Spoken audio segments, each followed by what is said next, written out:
Tramp bir yil ichida 1,4 milliard AQSh dollariga boyidi.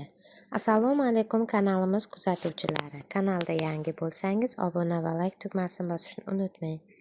Eng so'nggi yangiliklar kecha 10-mart kuni e'lon qilingan Forbes jurnali ma'lumotlariga ko'ra, AQSh prezidenti Donald Trampning sof boyligi so'nggi bir yil ichida 1,4 milliard AQSh dollariga oshdi. Hozirda Trampning umumiy boyligi 6 milliard AQSh dollariga baholanmoqda. U dunyoning eng boy odamlari reytingida 700-o'rindan 645-o'ringa ko'tarildi. Qayd etilishicha, Tramp boyligining sezilarli qismi kriptovalyuta bilan bog'liq bitimlar hisobiga oshgan. Taxminlarga ko'ra, u o'tgan yil davomida kripto tokenlarini sotishdan qariyb 550 million AQSh dollari daromad topgan. Bundan tashqari, u hali ham Wealthy va Trump nomli ko'plab kripto tokenlariga egalik qiladi. Trampning boshqa aktivlari ham qimmatlashgan, xususan uning Mar-a-Lagodagi qarorgohi qiymati bir yil ichida 370 million AQSh dollariga oshgan. Mutaxassislar bu maskan Trampning siyosiy faoliyatida muhim rol o'ynashini ta'kidlamoqda. U yerda prezident ko'plab xorijiy yetakchilar bilan uchrashuvlar o'tkazadi. Bundan tashqari, Trampga tegishli 6 ta shtatda joylashgan 10 ta golf klubi qiymati ham oshib, bir yil ichida qariyb 200 million AQSh dollariga ko'paygan. Ta'kidlanishicha,